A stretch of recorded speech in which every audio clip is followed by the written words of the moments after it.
2028 වසරේ සිට ඉන්දියේ premier league තරඟ වාරයක තරග සංඛ්‍යාව 94ක් දක්වා ඉහළ නැංවීමට ඉන්දිය ක්‍රිකට් පාලක මණ්ඩලයේ අවධානය යොමු තිබෙනවා. කෙසේ වෙතත් නුදුරු අනාගතයේදී තවත් කණ්ඩායම් තරඟාවලියට ඇතුළත් කිරීම සඳහා එරට ක්‍රිකට් පාලක මණ්ඩලයේ අවධානය යොමු නැහැ. ගුජරාට් ටයිටන්ස් සහ ලක්නව් සුපර් ජයන්ට්ස් කණ්ඩායම් තරඟාවලියට ඇතුළත් කිරීමත් සමග IPL තරඟ වාරයකට ඇතුළත් තරඟ ගණන 2022 වසරේ සිට 60 සිට 74ක් දක්වා ඉහළ නැංවීමට පියවර ගත්තා. 2025 තරඟාවලියට තරඟ 84ක් ඇතුළත් කිරීමට මීට පෙර සැලසුම් කර තිබුණ නමුත් එය පසුව කල් දැමීමටයි තීරණය කළේ. ඒ එක් දිනකදී තරඟ දෙක බැගින් පැවැත්වෙන දින වැඩි වශයෙන් තරඟාවලියට ඇතුළත් කිරීම සම්බන්ධයෙන් විකාශන සමාගම් අකමැත්ත පළ කිරීමත් තරඟ කාලසටහන සකස් කිරීමේ අර්බුදයක් හේතුවෙන්.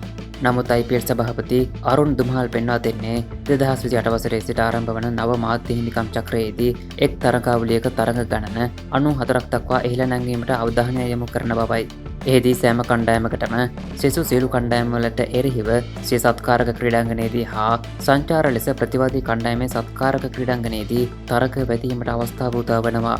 කෙසේ වෙතත් ඒ සඳහා තරගාවලියේ තරග කාලසටහනට තවත් අමතර සති දෙකක කාලයක් ඇතුළත් කිරීමට සිදුවනු ඇති.